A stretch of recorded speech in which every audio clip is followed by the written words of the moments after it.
The Spanish newspapers flying the flag proud of Sevilla and that Europa League success. Sevilla number 6 is Marca. Meanwhile, AS, very cleverly, instead of saying the Europa League, they're saying the Sevilla League because of their domination in the competition. Obviously, very different sentiments in Italy. The front page of Gazzetta. Conte, are you leaving?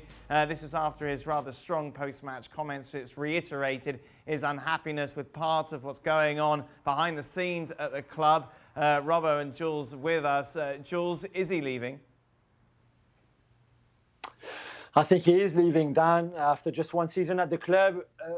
Very positive season, even if I think you saw from the beginning, almost from day one, the frustration that he had either with the club, with the players. For example, in many games, drop points very late by conceding goals, for example, and conceding leads. And I think frustration with, in the end, maybe the feeling from him that they should have won the league, or at least Juve were there for the taking, and also in this Europa League that they didn't perform in the final the way they should have done. And again, this was probably theirs to win. So a lot of frustration. He said it was really hard for his family. It's been a hard season, a hard year. I think it certainly looked like that for him as well. That it didn't look like he enjoyed much of it. So you can understand if he wants to go, although I thought that was a project for him. They spent a lot of money to get him, for example, at the club. Beppe Marotta, who used to work with him at Juventus, I think made financial effort really to get Conte at Inter Milan. They bought the players that he wanted to play the formation that he wanted to play in, the likes of Victor Moses and Ashley Young and Romelu Lukaku, of course, also Alexis Sanchez very, very recently. And then for him to go now on his own, obviously of his own good, his own decision, I think he's a bit disappointing though. Yeah, Robbo, like, how easy is it for someone new to come in and take over this side, which, as Jules said, for the last 12 months, it's all about trying to keep Conte happy? Well, Max Allegri did it, if it's going to be Max Allegri, that's the talk at the moment. Max Allegri did it when he came in at Juventus after Conte. He changed the system eventually, stuck with it for a little while, the back three, then changed it to a 4. But it's going to be very difficult because Conte has changed the players a lot. Remember, Icardi was there, Perisic was there, Nainggolan was there. He got rid of a lot of players and changed the squad completely. He's got players in from the Premier League, lots of players on loan. Will they go back to their parent clubs? So whoever comes in has got a big job to do, and they're going to have to do it fairly quick. There's not going to be much of a pre-season before they start again, and they're going to have to get the formation right. They're going to have to get the players in the right frame of mind. He's going to have to get the best out of Lukaku and Martinez. So whoever comes in has got a difficult job. What does Conte want with life, Jules? Because this pattern seems to go over and over again wherever he goes. He goes somewhere, does fine, then complains he hasn't got the back in, then he's out again. Where's he going to be happy? It's a good question, Dan. I think he's chasing happiness, that's for sure. Even at Juventus in the best years, I think there was still something missing, whether that was better results in Europe, whether that was maybe a better relationship with people at the board, at the top, and eventually, he left the club as well. And certainly there was a lot of similar patterns at Chelsea and again with Inter.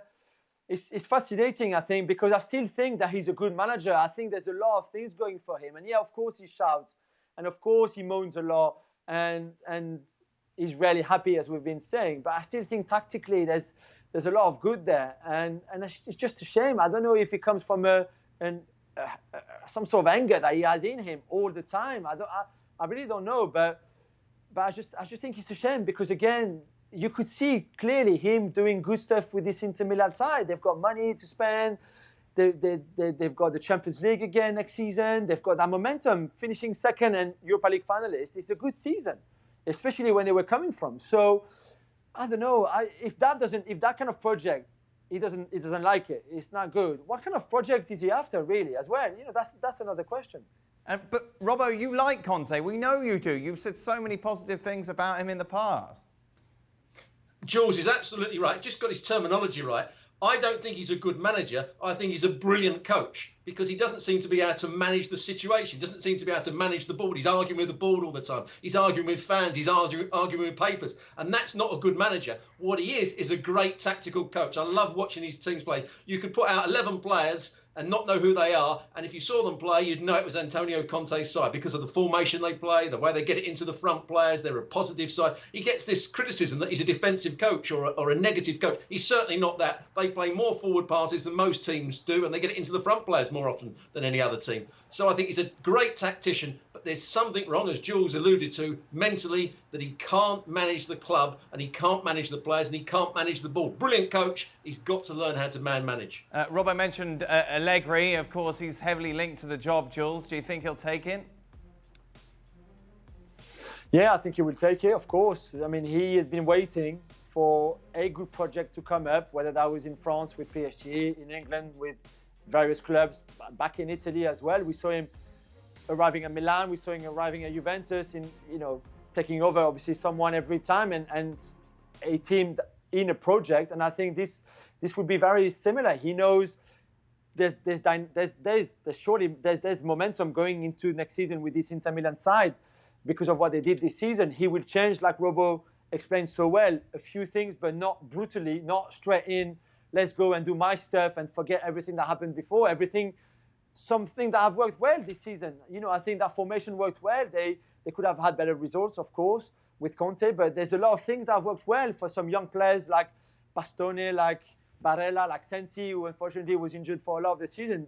That was a good season from them, and you can just think they would kick on and be even better next season. So there's a lot of good things at Inter Milan right now, and I think if you're Allegri, and you've had a good rest, you've got a good break, you've watched a lot of football, you've probably learned a lot about different clubs and different managers, and now you're ready to go back. And I think this is a good project for you to go back into. And another reason why it's a good project, Robbo, is because the weakness of Juventus at the moment. We discussed it, didn't we, on Friday's show, the fact that they are looking to clear out a lot of players who are on big wages. Aaron Ramsey apparently added to that list as well. Juventus very much in a transitional time. And as we've discussed with Barcelona, the problem they're going to have, Robbo, is getting these people off their wage bill. Yeah, and the problem is they haven't got players coming in at the moment. So you can only get rid of players if you've got lots of players coming in and you're sure of getting the signings you want and you know that you're going to improve the side. But they haven't been shown signs that they're going to do that at the moment. And some of the players that they've had at Juventus over the last couple of years, I think Pirlo's absolutely right. He's got to get rid of them. They're not going to take the club further forward. The likes of Aaron Ramsey was a bad signing in the first place. Some of the other players are getting older. Matuidi, I think, did a really good job for a couple of years. He was right to go. Higuain is going to have to go at some point. He's not the centre forward he was of 2 or 3 years ago. So I think Juventus have got one or two, or more than one or two problems. They're a side that are very much in the transition. And if Andrea Pirlo doesn't get it right in the next month or so in the transfer market, they could struggle to win Serie A next season. And it's reiterating what we said about Barcelona, Jules, isn't it? The market is so difficult to navigate at the moment, especially if you're trying to get rid of players on big wages. And they tried to get rid of them last summer for most of them, and they couldn't. And what made them think that a year on, after everything that happened, the pandemic, the financial problems of every club, that some clubs will take those same players that they could not sell a year ago, that now they will take them. I think it's going to be really hard. Good luck to them. Maybe you terminate contracts, you pay off players, and then they can go on a free whatever they want. That might be the best option, and then you sign new players. But the only thing is, Juve need to sell first to get money in, to then spend that money. Right now, they can't go and spend 60 million on Houssem Aouar, for example, who Pirlo really, really likes and would be perfect to rebuild that midfield. They cannot do it right now.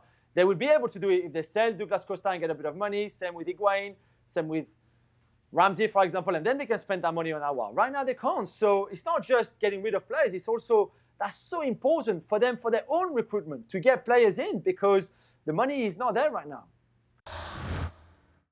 Well, thank you very much for watching ESPN on YouTube. For more sports highlights and analysis, be sure to download the ESPN app. And for live streaming, premium content, and let's not forget as well, ESPN FC 7 days a week. Subscribe to ESPN+.